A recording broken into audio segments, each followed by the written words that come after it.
Hi guys, we have Patsehe now here, and oh no, you know what is that? So What's that? hulaan mo kung ano yan. Timbangan. Timbangan daw guys. Lagay ng susi mo. Lagay na susi yan guys, para ilagay mo sa pantalon mo. Siyempre pag alis mo, mahila mo yon, so hindi ka makaalis. So hindi mo talaga makalimutan yung susi mo na kailangan mo bunutin. Halimbawa, alis ka, bigla kang alis. Kalimitan kasi pag, mas lalo pag lalamove driver tulad sa amin.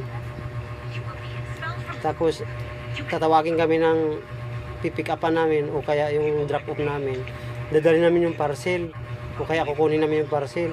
Minsan nakaligtaan natin na maiwan kasi nga nakapokus tayo dun sa parcel at saka sa tao na nakausap natin. Kaya may tendency maiwan sa guys. So hindi mo alam, baka ano ng tao ba, magkakaroon siya ng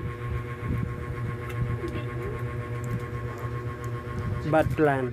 So baka kunin yung motor mo, madali kasi ipaandar kasi andun na iwan yung susi mo eh.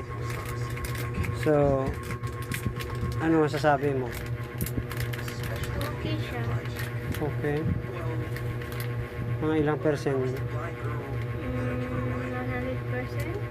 Oh, grabe. Thank you guys for watching.